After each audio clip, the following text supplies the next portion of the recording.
Hi there boys and girls, Brucie here with another Ask Brucie, and this time I have been asked what was the best piece of advice or the best lesson you ever received in your guitar playing career.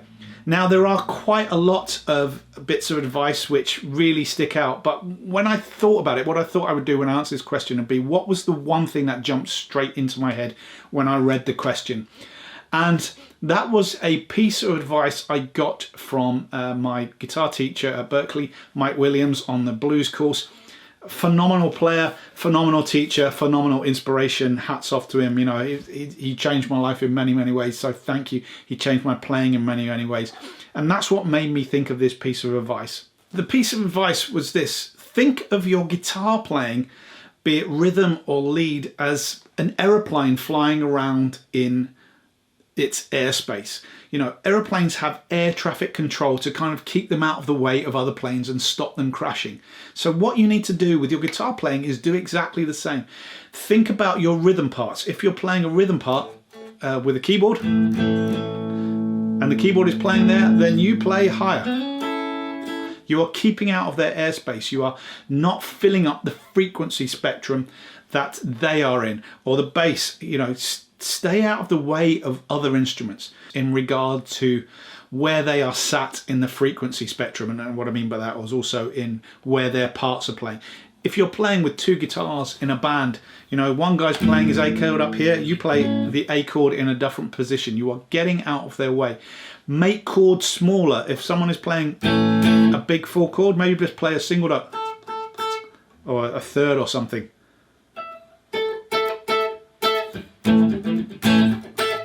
You're going to increase the width and the dimension of the part rather than kind of everything lumping up into one space. So we are sticking out of their airspace. The other thing that this relates to, of course, is rhythm.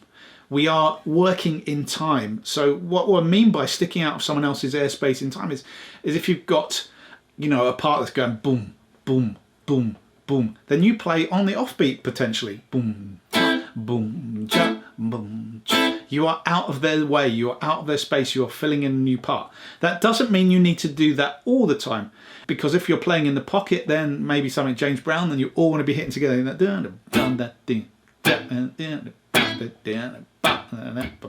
Yeah, you are playing in the pocket, you are building that part up, but you follow the last piece of advice where you try and stick out of the way, so you're creating this big sound if you're all playing together. But if you've got a sparse drum beat, then you fill in the little spaces in between that drum beat, so you are not in their airspace. So to me, that was probably the best piece of advice, or at least the piece of advice that I always come back to when I'm writing, when I am thinking about playing in a band, is how can I get out of the way? How can I avoid crashing into everything else? As I said, there are many, many other pieces of advice which I probably will cover in other lessons and other videos. But what I wanted, you know, in answer to that question straight off, the first thing that came to my head is probably the best lesson, and that was it. Thank you, Mike, for that. It sticks with me forever. Anyway, I've been Brucie. If you like the video, please do hit the thumbs up. Please do hit subscribe. Tell your friends, and I will catch you soon with another Ask Brucie.